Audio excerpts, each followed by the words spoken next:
I'm Samantha Mitchell, 34 years old, and I've always been the invisible sister standing in the shadow of my spotlight-stealing younger sister, Celia. For years, I silently endured her mockery and judgment about my career choices while she paraded her achievements at every family gathering. What Celia never understood was that true success doesn't always come with fanfare and Instagram posts. At our recent family dinner, everything changed in an instant when she learned the truth I'd been keeping quiet. Sometimes, the best revenge isn't planned at all. It's simply the moment when reality catches up. Before I dive into what happened that night, let me know where you're watching from in the comments, and don't forget to like and subscribe if you've ever been underestimated by someone who should have been your biggest supporter. Growing up in suburban Boston, Celia and I couldn't have been more different. While I was the quiet, thoughtful child who preferred reading business magazines and planning imaginary companies in my notebook, Celia was the social butterfly who commanded attention the moment she entered a room.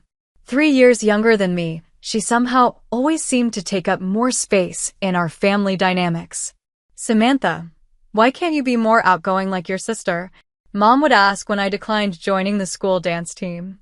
College admissions officers look for well-rounded students. What my parents didn't understand was that I was developing different strengths. While Celia collected trophies for dance competitions and cheerleading, I was building a small business reselling collectible items online, learning about profit margins and customer service before I could drive. Our childhood bedroom told the story of our differences perfectly. Her side, plastered with ribbons, team photos, and certificates of achievement. My side, organized bookshelves, a meticulously kept budget notebook, and a small corkboard with my 5-year goals neatly typed and pinned. "What's the point of doing something if nobody knows about it?" Celia would ask when I declined to share my business ventures with the extended family at holiday gatherings. She simply couldn't comprehend my preference for private achievement over public accolades. High school amplified our differences. Celia became student body president, prom queen, and captain of the debate team, positions that came with recognition and applause. I worked after school at a local accounting firm, building skills and connections that wouldn't show up in a yearbook but would serve me well later. When college applications rolled around, our parents emptied their savings account and took out a second mortgage to send Celia to Cornell University.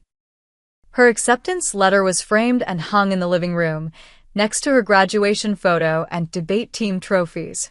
"We'll figure something out for your education too, honey," Dad told me apologetically. "Maybe community college for 2 years, then transfer?" I didn't resent their decision. I understood the limited resources and made my own plan. I attended the state university on a partial scholarship, working 20 hours weekly at the campus business office to cover the rest. While Celia posted photos of sorority formals and spring break trips to Cancun, I was building my resume with internships and networking with professors who had industry connections. Mom created a Facebook album titled Celia's College Adventure with hundreds of photos. My graduation received a single post, "So proud of both our girls," with a blurry photo where half my face was cut off. The pattern continued after college. Celia landed a job at a prestigious marketing firm in New York City. A position that, I later learned, came through our father's golf buddies connection.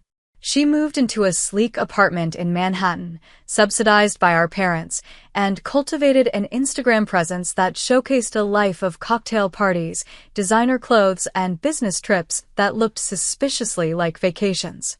"Closed another major account today," she would post, with a photo of herself clinking champagne glasses at a rooftop bar, never mentioning any details about the actual work. Meanwhile, I rented a modest apartment with a roommate in Boston, took an entry-level position at a small financial services firm, and began the unglamorous work of building a career from the ground up.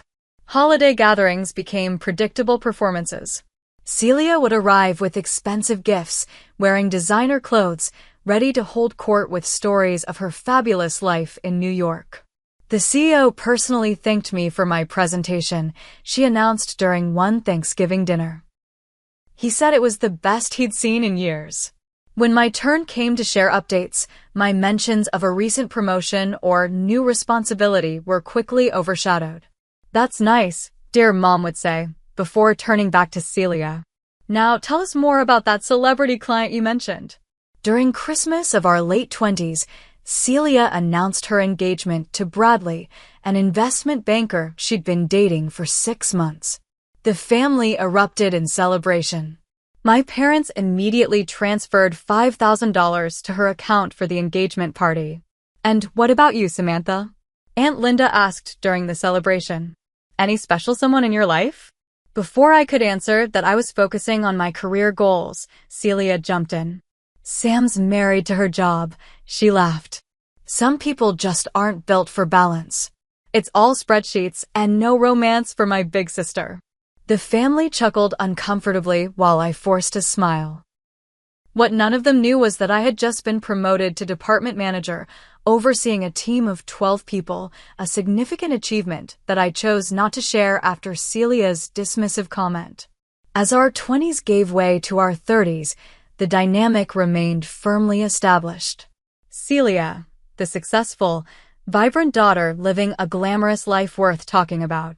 Me, the steady, unremarkable daughter whose achievements didn't make for exciting dinner conversation.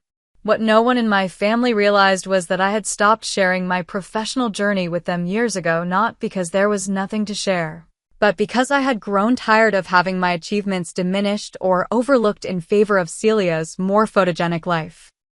After graduating from college with a degree in business administration and a minor in information systems, I made a deliberate choice. I would build my career completely independent of family connections or interference. The constant comparisons to Celia had created a determination in me to succeed on my own terms, measured by my own metrics rather than anyone else's expectations. I accepted a position as a financial analyst at Thornton Solutions, a small but innovative financial technology company in Boston. The starting salary was modest, and the office was a converted warehouse space with inconsistent heating and cooling, but what it lacked in glamour it made up for in opportunity. "We don't have the resources of the big firms," my first boss, Richard, told me during my interview. "But you'll get experience across multiple areas rather than being siloed into one narrow function." He was right. Within my first year, I had gained hands-on experience in financial forecasting, client relationship management, product development, and strategic planning, experience that would have taken years to accumulate at a larger, more structured corporation. While Celia posted photos of herself at celebrity-attended charity galas and on business trips to Paris, I was often still at the office at 9 p.m., learning the business from the ground up. Weekends frequently found me volunteering for special projects, not because I was asked to, but because I recognized each one as an opportunity to develop new skills.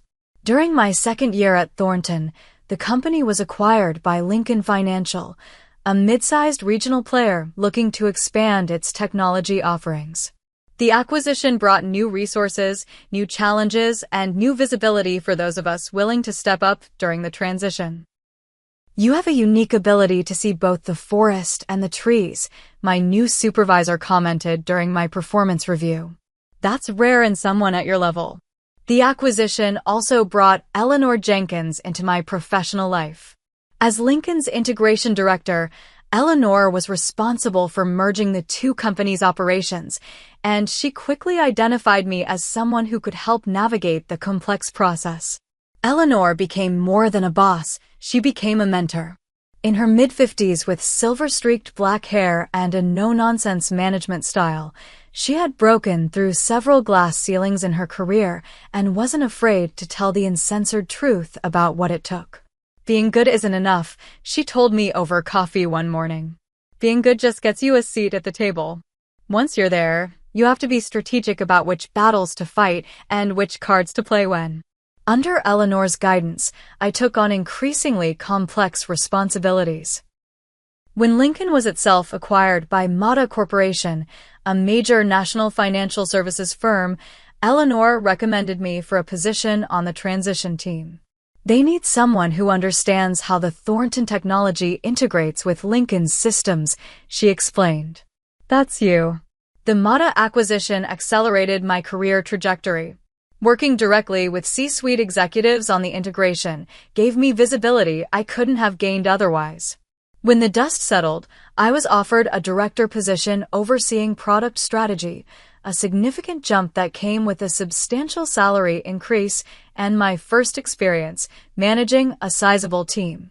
Throughout this period of professional growth, my family remained largely unaware of my progress. The last time I had shared career news at a family gathering, Celia had immediately redirected the conversation. "That's cute that you got a little promotion, Sam," she had said during our cousin's wedding. "I just closed $1 million account with a major fashion brand. The creative director and I have become personal friends. We're having dinner next week at his penthouse." After that, I made a conscious decision to keep my professional life private. It wasn't spite, exactly, more self-preservation. Why share achievements that would only be diminished? By my 32nd birthday, I had been promoted to Vice President of Strategy and Innovation at Mata Corp, overseeing a budget of $90 million and a team of 65 professionals across 3 states. I had relocated to Chicago for the position, buying a comfortable condo overlooking Lake Michigan. My investment portfolio was healthy. I had found fulfillment in mentoring younger women in finance, and I had developed a reputation in the industry as someone who could solve complex problems with creative, effective solutions, none of which my family knew about. The headhunter calls started coming with increasing frequency. At first, I politely declined, satisfied with my trajectory at Mata. But when Eleanor announced her retirement as Chief Operations Officer, the CEO asked me to consider throwing my hat in the ring for the position. "You're younger than the typical candidate," he acknowledged. "But your understanding of our business from the ground up is unmatched. You've touched every aspect of our operations through the acquisitions and integrations. The board is impressed with your vision." After a rigorous interview process against external candidates with decades more experience, I was offered the COO position. 2 years of 16-hour days, constant travel, and immersing myself in every aspect of Mata's business followed. The work was challenging and sometimes exhausting, but deeply satisfying. I developed a reputation for fair but demanding leadership, innovative problem-solving, and an uncanny ability to see around corners to identify both risks and opportunities before they fully materialized. When Harold Matthews, Mata's CEO of 15 years, announced his intention to retire, I was shocked to find myself on the shortlist of potential successors. At 34, I would be unusually young for the position, but my track record of results spoke for itself. "The board values your unique perspective," Harold told me.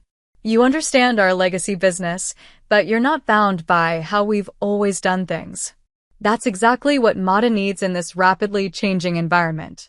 The selection process was grueling. Countless interviews with board members, executive assessments, background checks, personality profiles, and presentations about my vision for Mata's future. Throughout it all, I maintained complete secrecy, not sharing the possibility with anyone in my personal life. When the board chairman called to offer me the position, I was sitting alone in my condo, watching the sunset over Lake Michigan. "We're unanimous in our decision," he said. "We want you to lead Mata into its next chapter."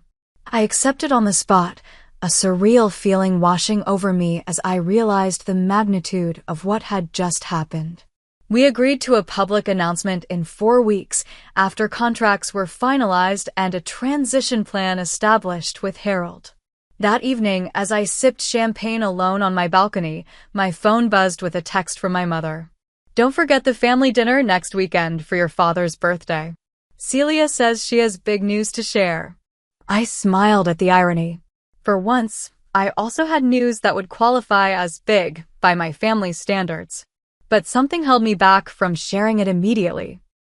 Years of having my achievements overshadowed by Celia had taught me to protect the things that mattered to me. I decided to attend the dinner without revealing my news, maintaining the agreement with the board about the public announcement timeline. What I didn't know then was that the dinner would unfold in a way none of us could have anticipated. While I was quietly building my career step by methodical step, Celia's professional journey followed a dramatically different trajectory. Despite her prestigious Cornell degree in marketing, her post-college years were marked by frequent job changes and growing frustration that the real world didn't offer the immediate recognition and advancement she expected. Her first position at Blake & Associates, a boutique marketing firm in Manhattan, lasted just 8 months. "The creative director is completely threatened by me," she complained during a phone call with our mother. "He keeps taking credit for my ideas and giving me administrative tasks beneath my abilities." What Celia didn't mention was that she had repeatedly missed deadlines and had developed a reputation for being difficult to collaborate with. I learned this later from a mutual college acquaintance who worked at a partner agency. Celia's second job at a larger agency ended after 11 months when she was passed over for a promotion. "They have a political culture that rewards tenure over talent," she explained to the family during Thanksgiving dinner. "I need to find a company that values innovation." By her third job, a pattern had emerged. Celia would start with enthusiasm, charm her way through the interview process, and make grand promises about her capabilities. Once hired, she would quickly grow frustrated with the mundane aspects of the work, the need to prove herself, and the realization that her degree alone wasn't enough to fast-track her to leadership positions. Rather than developing depth of experience, she developed a skill for lateral moves that offered title bumps without increasing responsibilities. Her resume grew longer, but not deeper. Assistant marketing coordinator became marketing specialist, became associate marketing manager. Each move accompanied by minimal salary increases, but impressive-sounding title changes that she could announce at family gatherings. "I've been headhunted again" became her regular refrain, though in reality, she was constantly applying to jobs and leveraging offers against each other for marginal gains. Her personal brand on social media, however, told a different story. Her Instagram feed featured carefully curated images of her exciting professional life, post photos at industry events where she was merely an attendee but implied leadership involvement. Pictures of her laptop at upscale coffee shops with captions about closing major deals and frequent updates about business trips that were primarily personal vacations with a single client meeting scheduled to justify the expense report. After 6 years of job hopping through New York agencies, Celia faced a reality she wasn't prepared for. She had developed a reputation in the tight-knit New York marketing community as someone who talked a bigger game than she delivered. Recruiters who had once eagerly placed her began returning her calls less promptly. It was during this challenging period that she met Bradley Thompson at a networking event. Bradley, a mid-level investment banker with family money and connections, was impressed by Celia's carefully constructed persona. Their whirlwind romance led to an engagement after 6 months, providing Celia with both emotional validation and access to a new network of professional connections. Through Bradley's former college roommate's father, Celia secured an interview at the New York satellite office of Mata Corporation. Though I was already working at Mata's Chicago headquarters by this time, our paths never crossed professionally. The New York office was a small regional marketing division that operated with significant autonomy from headquarters, and I had no involvement in their hiring processes. Celia landed a position as a marketing coordinator at Mata New York, a role that was actually a step back from her previous titles, but offered the stability and corporate prestige she craved. To the family, however, she positioned it as a strategic career move. "I've decided to bring my expertise to the financial sector," she announced during a family video call. Mata is one of the largest financial services firms in the country, and they were very persistent in recruiting me. For once, Celia found herself in a corporate environment where her particular skills could shine. The regional marketing office needed someone who could plan events and maintain relationships with local clients, areas where Celia's charisma and social abilities served her well. For the first time in her career, she stayed at one company for more than 18 months. What she lacked in strategic thinking and analytical skills, she made up for in networking ability. She cultivated relationships with anyone who might advance her position, from administrative assistants who could get her on executives' calendars to IT support staff who would prioritize her technical issues. Her performance reviews were consistently average, but her visibility within the office was high. After 3 years at Mata New York, Celia received her first legitimate promotion to Senior Marketing Coordinator. Though the advancement was modest, it represented her first promotion earned through tenure rather than changing companies. 6 months later, when the regional marketing manager announced her maternity leave, Celia campaigned aggressively for the interim role. "It just makes sense for me to step in temporarily," she told her supervisor. "I've been building relationships with all our key accounts, and continuity is important." To her credit, Celia worked harder during this 6-month interim period than she had at any previous point in her career. She was determined to prove herself indispensable, hoping to make the temporary promotion permanent. She arrived early, stayed late, and for once, focused more on results than appearance.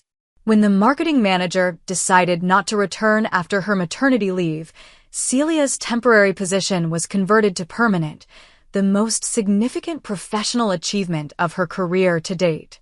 The regional office announced her promotion with a small ceremony and an article in the company newsletter. For Celia, this validation was intoxicating.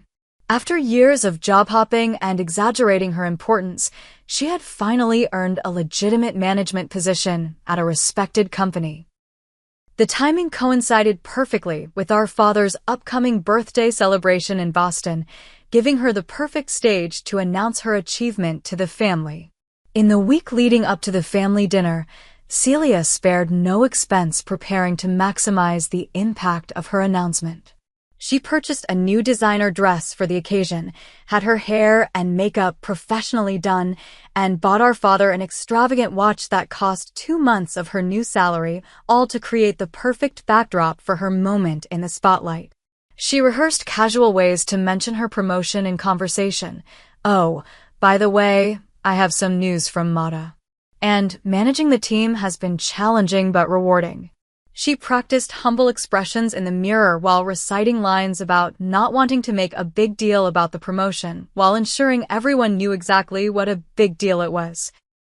What Celia couldn't have known, as she boarded her flight from New York to Boston, was that her moment of triumph was about to be completely overshadowed in a way she never could have anticipated, and by the very sister she had spent years dismissing as a career underachiever.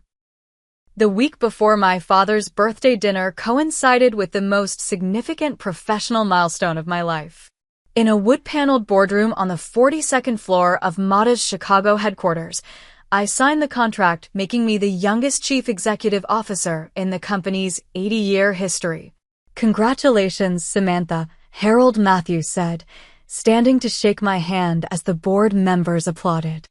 I couldn't be leaving the company in more capable hands. The chairman handed me a press release draft announcing my appointment, scheduled for release in 3 weeks after Harold's retirement party.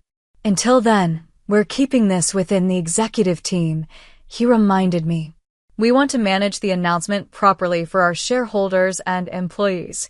I agreed, though privately I wondered if I should make an exception for my family. The timing was complicated. My father's birthday dinner was this weekend, but the public announcement was still weeks away. Breaking the board's confidentiality directive didn't seem worth the risk, especially when I considered how these family gatherings typically played out. My assistant had already arranged my flight from Chicago to Boston for Friday evening. I would stay at a hotel rather than my parents' house, a practice I'd established years ago to maintain my sanity during family visits. This gave me personal space and allowed me to handle any work emergencies that might arise without explanation or interruption. As my car service pulled up to my parents' suburban home on Saturday evening, I felt the familiar mixture of love and anxiety that these gatherings always provoked. Through the front window, I could see that several family members had already arrived. My mother's sister, Aunt Linda, and her husband were chatting with my father in the living room. My younger cousin Melissa and her new husband were helping my mother in the kitchen. I smoothed my simple black dress, took a deep breath, and knocked on the door of my childhood home. "Samantha." My father opened the door with a broad smile, pulling me into a hug. "There's my girl. How was your flight?" "Smooth and on time," I replied, returning his embrace. "Happy birthday, Dad." The initial greetings followed their usual pattern. Everyone was polite, asking general questions about my life in Chicago without expecting substantial answers. "Still keeping busy with work?" Aunt Linda asked vaguely, clearly unable to remember exactly what I did. "Yes, things are good," I replied with equal vagueness, years of experience having taught me that specific details about financial product strategy or corporate governance would quickly glaze over their eyes. "And how's your apartment?" "Still in the same place?" my mother asked as she handed me a glass of wine. "Yes, still the same condo," I said, not mentioning that I had actually purchased the adjacent unit and combined them into a spacious lakefront property worth 7 figures. My cousin Melissa, always kind but perpetually confused about my career, tried to show interest. "Are you still doing something with computers at that bank?" I smiled. "Something like that." In reality, I was 48 hours removed from signing a contract making me responsible for over 11,000 employees and $20 billion in annual revenue. But explaining the truth seemed both impossible and inappropriate given the board's confidentiality requirements. The doorbell rang at precisely 6:30, announcing Celia's carefully timed arrival. My mother rushed to answer it, her face lighting up in a way it hadn't when I'd arrived. "Celia's here," she announced unnecessarily as she swung the door open. My sister made her entrance like an actress taking the stage. She wore a striking red dress that probably cost more than the average American's monthly salary, her hair and makeup flawlessly professional. She carried multiple shopping bags from luxury retailers and was followed by Bradley, carrying what appeared to be an expensively wrapped large gift box. "Happy birthday, Daddy," she exclaimed, embracing our father with dramatic affection. "I found your gift in Milan last month during my business trip. It's from that designer you admired in the magazine." Our father, somewhat overwhelmed, accepted her enthusiastic greeting while our mother beamed beside them. The entire family gravitated toward Celia like moths to a flame, drawn in by her carefully orchestrated arrival. "Sam, you're here too," Celia said when she finally noticed me, as if my presence at our father's birthday was somehow surprising. She air-kissed near my cheeks. "That dress is so practical. You always know how to make basics work for you." Before I could respond, she had already turned back to the others, distributing smaller gifts to various family members, just little things I picked up during my travels, and dominating the conversation with tales of her glamorous life in New York. "Bradley and I are looking at apartments in Tribeca," she announced. "Now that my career is really taking off, we need a place that reflects our success."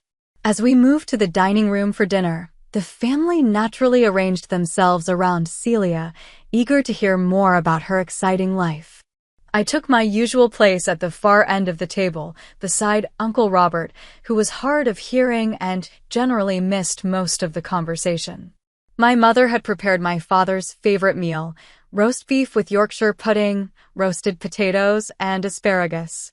As we began to eat, I noticed Celia regularly checking her watch and typing occasional messages on her phone, clearly building anticipation for whatever announcement she was planning. "Is everything okay, Celia?" my mother asked, noticing her distraction. Celia smiled mysteriously. "Everything is perfect." Actually, I've been waiting for the right moment to share some news. The table fell silent, all attention focused on my sister.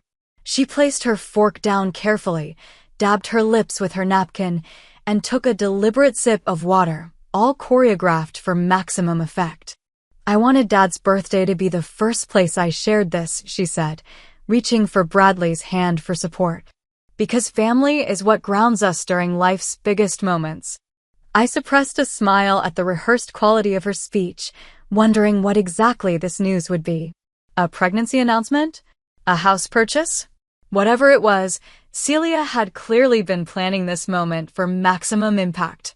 I've been promoted at Mata Corporation, she finally revealed, pausing for the anticipated reaction. I'm now the regional marketing manager for the entire Northeast Territory. The table erupted in exclamations and congratulations. My mother actually clapped her hands together in delight.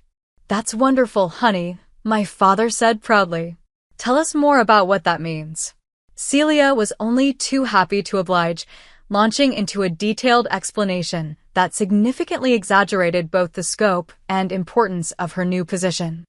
I'll be overseeing all marketing operations from Maine to Pennsylvania, she explained, though I knew the Northeast Territory was actually just the New York and Boston offices. My team will grow from 3 to 7 people, and my budget authority is increasing substantially. As Celia continued elaborating on her new role, I found myself at a crossroads. In just 3 weeks, I would be announced as Mata's new CEO, making me not just Celia's boss, but her boss's boss's boss's boss. The irony was almost too perfect. Should I share my news now, potentially overshadowing both Celia's moment and our father's birthday? Or should I maintain the confidentiality agreement and let Celia enjoy her moment of family adoration? As I debated internally, I had no idea that Celia was about to force my hand in a way I couldn't have anticipated. The promotion comes with a substantial salary increase, Celia continued, swirling her wine glass dramatically.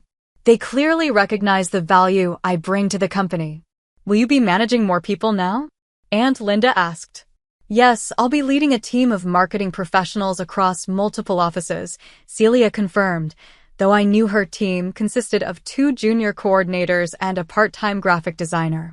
It's a lot of responsibility, but leadership has always come naturally to me. My father beamed with pride. That's wonderful, sweetheart. How did they tell you about the promotion? Celia launched into an elaborate story about being called into a special meeting with executives who had been monitoring her performance. They said they'd been watching my work for months and were extremely impressed with my innovative approaches. The story continued to grow with each detail she added.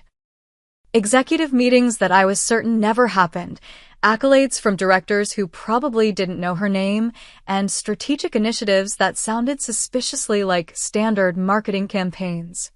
I've been really revolutionizing how Mata approaches its regional marketing, she explained to our captivated family. The senior leadership has taken notice. As CEO designate, I could have corrected these exaggerations, but I chose to sip my wine and listen. This was, after all, my father's birthday dinner, not the place for corporate reality checks. Then Celia turned her attention to me, perhaps noticing my silence amid the family's enthusiastic response. What about you, Sam? Still at the same company in Chicago? What are you doing these days, accounts receivable or something? The table fell awkwardly silent. Everyone knew this was Celia's standard approach, highlight her own achievements by diminishing mine. I'm still with Mata, yes, I replied neutrally. Oh, that's right, Celia said with affected surprise. I forgot we work for the same company. Though I'm at headquarters in New York, of course. I didn't correct her misunderstanding that New York was headquarters. Chicago was actually Mata's global headquarters, with New York being a regional office. Isn't that a funny coincidence, everyone? Celia continued. Both Mitchell sisters at the same company, taking such different paths. She smiled at me with false sympathy. Not everyone is cut out for the fast track. Sam's always preferred to keep a low profile, haven't you, sis? Our mother, sensing dangerous territory, tried to change the subject. The roast turned out well this year, don't you think? But Celia was on a roll now, energized by years of perceived competition and the validation of her recent promotion. You know, I might actually be able to help you out now, Sam, she offered with generous condescension. With my new position, I'll have connections throughout the company. If you're interested in transferring to the marketing department, even in an entry-level position, I could put in a good word. My father shifted uncomfortably. Celia, I'm sure Samantha is doing fine in her current role. But Dad, don't you want both your daughters to be successful? Celia pressed. Sam's been stuck in the same position for years while I've been climbing the corporate ladder. She turned back to me. When was your last promotion, Sam? 4 years ago. I took a sip of wine before answering. It's been a while. This vague answer seemed to confirm Celia's narrative. She nodded knowingly to the family. That's what happens when you don't put yourself out there and take risks, she explained with the confidence of someone delivering an important life lesson. Some people just aren't natural leaders. The family sat in uncomfortable silence, no one quite knowing how to respond. I could see disappointment in my father's eyes, not directed at me, but at the situation and possibly at Celia's behavior on his birthday. But Celia wasn't finished. She raised her glass in an impromptu toast. To Dad on his birthday, she began appropriately enough, before taking a sharp turn. And to pursuing excellence and refusing to settle for mediocrity. Some of us understand that reaching for the stars means being willing to shine brightly. She looked directly at me for her conclusion, her voice taking on an edge of finality that silenced the room completely. My sister's a nobody, Celia stated flatly, the words hanging in the air like a slap. While I just got promoted at Mata Corp. The executive team practically knows me by name. The table fell into stunned silence. Even Celia seemed momentarily surprised by her own bluntness. Our mother's face had drained of color, and our father set down his fork with a deliberate clink against his plate.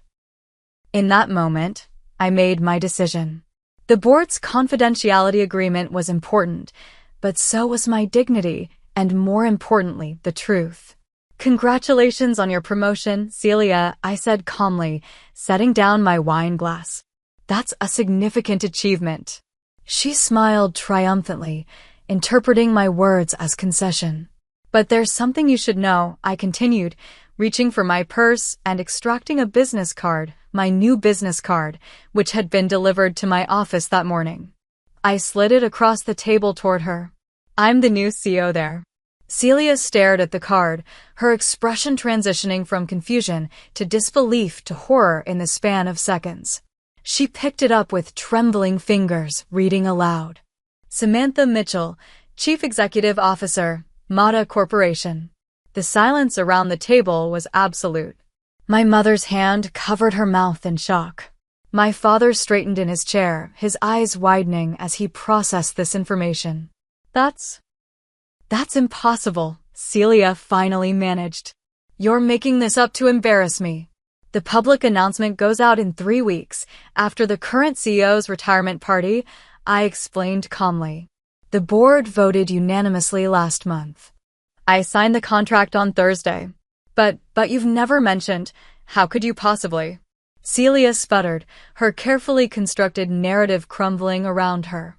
I've been with Mata for 9 years, I said. I started at a company that was acquired by Lincoln Financial, which was later acquired by Mata. I've been COO for the past 2 years. COO? My mother repeated, clearly trying to understand the acronym. Chief Operating Officer, my father explained, his voice filled with dawning comprehension. That's the second highest position in a company. And now CEO, Chief Executive Officer. The highest position, Uncle Robert added, proving he hadn't been as oblivious to the conversation as I'd assumed. Celia's face had flushed crimson. Why wouldn't you tell us something like that? Unless you're lying now to one-up me. Rather than argue, I unlocked my phone, opened my email, and passed it to my father. This is the formal offer letter from the board chairman. I'm sorry for not sharing this sooner, but we agreed to keep it confidential until the public announcement. My father read the email, his expression transforming from skepticism to amazement to overwhelming pride. Samantha, this is... I don't even have words.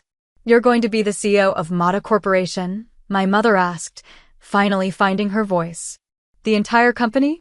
I nodded. Effective next month. But that means... Celia began, then stopped as the full implications hit her. That means you're your boss. I supplied. Technically, I'm your boss's boss's boss's boss. But don't worry, I maintain strict separation between family matters and business decisions. Celia stood abruptly, her chair scraping loudly against the floor. I need some air, she announced and rushed from the dining room toward the back porch. Bradley looked around awkwardly before following her, leaving the rest of the family in stunned silence. After a moment, my father began to laugh, a deep, genuine laugh that broke the tension in the room. All these years, he said, shaking his head in wonder. All these years, and we had no idea. Why didn't you tell us, Samantha? My mother asked, hurt evident in her voice. I looked at her directly. Would you have believed me if I had? The question hung in the air, uncomfortable but honest. Before anyone could respond, we heard the back door slam as Celia re-entered the house. Rather than returning to the dining room, she headed upstairs, followed by the sound of a bedroom door closing firmly. My father sighed, looking torn between following her and staying to learn more about my news. I made the decision for him. I should go talk to her, I said, standing up. This is a lot to process.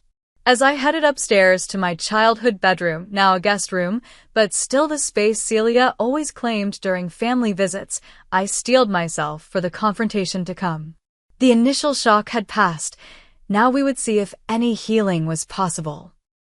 I knocked softly on the bedroom door. Celia? Can I come in? Silence greeted me, then a muffled, "It's unlocked." I opened the door to find my sister sitting on the edge of the bed, her perfect makeup now streaked with tears, her designer dress rumpled as she hunched forward. Bradley sat awkwardly in the corner chair, looking relieved to see me. I'll give you two some privacy, he said, quickly standing and exiting the room. For a long moment, Celia and I simply looked at each other. The last time we had been alone in this room together, we had been teenagers, Celia preparing for a high school dance while I studied for SATs. Is it really true? She finally asked, her voice smaller than I'd heard it in years. Yes, I confirmed. I was going to wait until the public announcement before telling the family. She laughed bitterly. Always so by the book, following all the rules. Corporate governance matters when you're leading an organization of 11,000 people, I replied evenly. 11,000. She repeated, shaking her head in disbelief. How did this happen, Sam? How did you become CEO without any of us knowing? I sat down on the opposite end of the bed. I never stopped sharing because there was nothing to share, Celia. I stopped sharing because no one seemed interested. That's not fair, she protested weakly. Isn't it? Every time I mentioned a promotion or a new responsibility, the subject changed back to your life in New York. She was quiet for a moment. I didn't know what you were doing was important. The raw honesty of her statement struck me. She genuinely hadn't understood, not because she was malicious, but because her framework for success was so different from mine. I'm going to lose my job, aren't I? She asked suddenly, fresh panic in her voice.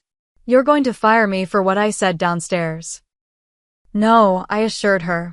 I meant what I said about separating family and business. Your job performance at Mata will be evaluated by your direct supervisors, just like anyone else's. But you could fire me if you wanted to. I could fire anyone at the company if I wanted to, I acknowledged. But that's not how I lead.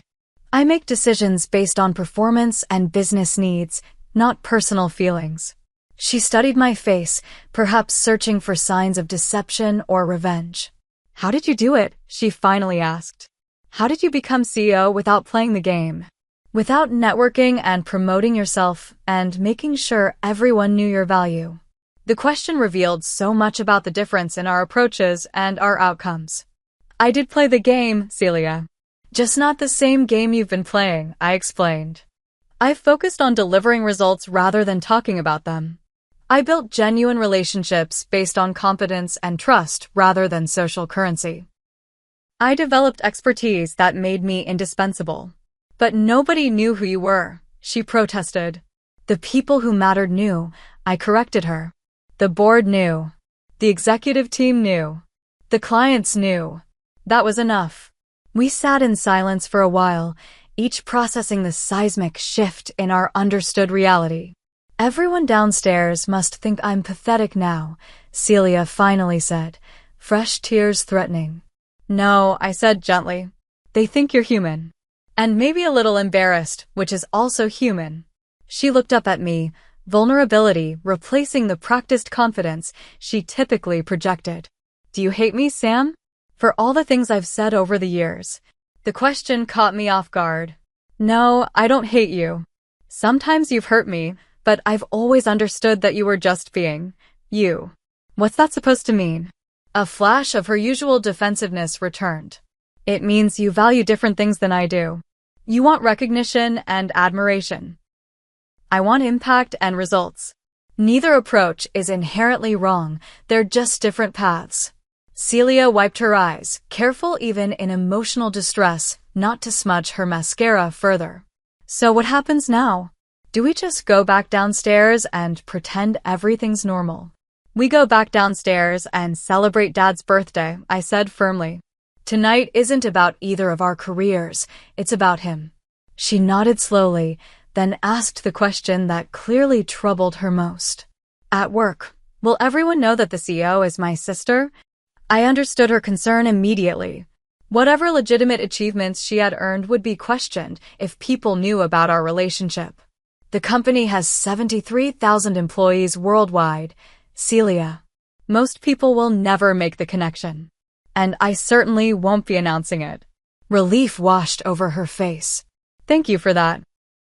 But, I added, you might want to scale back some of your claims about knowing senior leadership personally. That kind of thing has a way of getting back to people. She actually laughed, a genuine laugh, without the performative quality her expressions usually carried. God, I've been such an idiot. Not an idiot, I corrected. Just someone playing a different game than the one that actually mattered. I stood up, smoothing my dress. Ready to go back down? Celia nodded, then surprised me by asking, do you have any advice? For my actual job, I mean. Now that we're being honest with each other. The question was so unexpected and so genuine that I paused to give it serious consideration. Focus on delivering real value, not just the appearance of value, I said finally. Find problems you can solve before anyone asks you to solve them. Make your boss's job easier. Give credit generously and take responsibility when things go wrong. Build others up instead of competing with them. That sounds exhausting, she admitted. I smiled. Sometimes it is. But it's also sustainable in a way that constant self-promotion isn't. And the results last longer. As we headed back downstairs together, I realized something had fundamentally shifted between us. The competitive dynamic that had defined our relationship since childhood had been disrupted beyond repair. What would replace it remained to be seen, but for the first time in decades, I felt hope that we might find a healthier balance. When we re-entered the dining room, the family fell silent, all eyes on us with nervous anticipation. My father's concern was evident in his furrowed brow. Celia cleared her throat. I believe I owe everyone an apology for my behavior earlier, especially you, Dad. I'm sorry for disrupting your birthday dinner. The tension in the room visibly dissipated. My father smiled warmly. There's nothing to apologize for, sweetheart. And Sam, she continued, turning to me with visible effort, congratulations on your achievement. It's impressive. The understatement made several family members hide smiles, but the sentiment was genuine, perhaps the first genuine acknowledgement of my professional accomplishments Celia had ever offered. Thank you, I replied simply, and congratulations on your promotion too. Regional manager is a significant step. As we retook our seats and my mother brought out the birthday cake, I caught my father's eye across the table. He gave me a subtle nod of pride that meant more than any public accolade ever could. 1 month later, the official announcement of my appointment as Mata Corporation's new CEO made headlines in the business press. The Wall Street Journal ran a profile highlighting my unusual career path and stealth rise through the ranks. Several industry publications noted the significance of a 34-year-old woman taking the helm of one of the nation's largest financial services firms. My inbox flooded with congratulatory messages from colleagues, clients, and even competitors. The board chairman called to say the market had responded positively to the announcement, with Mata's stock price climbing 4% in the first day of trading after the news broke. Among the hundreds of messages was a brief email from Celia. Saw the announcement. Proud of you. Mean it. Those 6 words represented more genuine support than I'd received from my sister in our entire adult lives. The formal introduction to the company took place at a town hall meeting live-streamed to all Mata offices worldwide. As I stood on stage outlining my vision for the company's future, I spotted Celia in the video feed from the New York office, sitting attentively in the back row, actually taking notes rather than positioning herself prominently for visibility. After the town hall, my executive assistant handed me a report from HR flagging unusual behavior from an employee.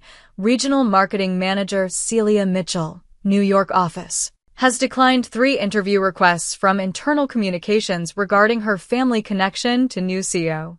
Requesting guidance. I smiled as I wrote my response. No action needed. Respect her privacy and professionalism. 2 weeks after the announcement, my parents called to share that they had finally displayed my college diploma in the living room, beside Celia's Cornell degree that had hung there alone for over a decade. We should have done this years ago, my mother admitted. I think we never fully understood what you were building. It's never too late to change how we see things, I told her, meaning it sincerely. The most significant shift came during the next family gathering, a casual summer barbecue at my aunt's house. For the first time, family members asked me specific questions about my work, listening attentively to my answers rather than waiting for their turn to speak. My cousin's husband, who worked in banking, engaged me in a thoughtful conversation about regulatory challenges in the industry. And Celia, most surprisingly of all, did not dominate the conversation with stories of her own career. When asked about her job, she responded with measured accuracy rather than exaggeration. I'm managing regional marketing for the Northeast. It's challenging but rewarding. Later, as we helped clean up after dinner, Celia joined me on the porch, 2 glasses of wine in hand.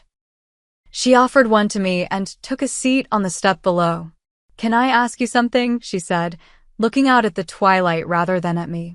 Something I've been wondering since Dad's birthday? Of course, I replied, curious about her unusually reflective mood. Were you ever jealous of me? The question came quietly, without her usual confidence. I considered this carefully before answering. Sometimes, when we were younger. Not of your achievements, but of how easily you received recognition and attention. She nodded, seeming to have expected this answer. I was always jealous of you, she admitted. Of your certainty. Your solidity. You always seemed to know exactly who you were and what you wanted. This confession stunned me. I never knew that. Because I never showed it, she said with a small laugh. I was too busy trying to prove I was better than you. And I was too busy trying to prove I didn't care what anyone thought, I acknowledged. We're quite a pair of sisters, aren't we? Celia mused. We are, I agreed. But maybe not a bad pair, just a complicated one. We sat in companionable silence, watching the fireflies begin to appear in my aunt's garden. I've been thinking a lot about what you said, Celia finally continued. About delivering real value instead of just the appearance of value. I've been trying it at work, focusing on results instead of recognition. How's that going? I asked, genuinely curious. It's different. Harder in some ways. But also, better. She seemed surprised by her own assessment. My team seems to trust me more when I'm not constantly trying to take credit for everything. I smiled. That tends to happen. I'm not going to turn into you overnight, she warned, a hint of her old spirit returning. I still like being the center of attention sometimes. I wouldn't expect otherwise, I assured her. And that's not a bad thing. Your social skills and visibility have value too. We just need to balance them with substance. Celia raised her glass in a small toast. To substance, then. Something I'm learning about late in life. I clinked my glass against hers. It's never too late to change how we define success. As we finished our wine in comfortable silence, I reflected on how differently this family gathering had unfolded compared to all those that came before. For years, I had protected my achievements from family scrutiny, believing that privacy was the only way to preserve their value. In doing so, I had denied my family the opportunity to truly know me and perhaps denied myself the support and recognition I secretly craved. Celia, meanwhile, had spent years crafting an image of success without building its foundation, seeking validation that constantly slipped through her fingers because it wasn't anchored in reality. Both approaches had left us unfulfilled in different ways. Both had prevented the genuine connection that was only now beginning to form between us as adults.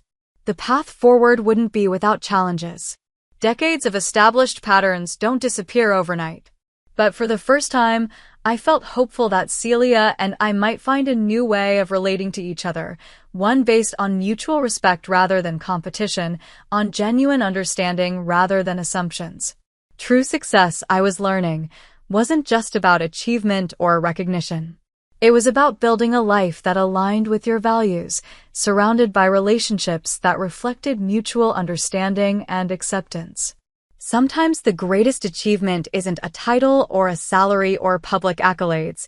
It's the quiet victory of being truly seen and respected for who you are, especially by those who have known you longest. If you've ever been underestimated by family members or struggled to be recognized for your true worth, I hope this story resonates with you. Have you experienced similar dynamics in your own family? How did you handle them? I'd love to hear your stories in the comments below. Don't forget to like this video if it spoke to you, subscribe for more real-life experiences, and share with someone who might need to hear this message today. Remember that sometimes the best validation comes not from proving others wrong, but from staying true to your own path even when no one else sees its value yet. Thank you for listening to my story.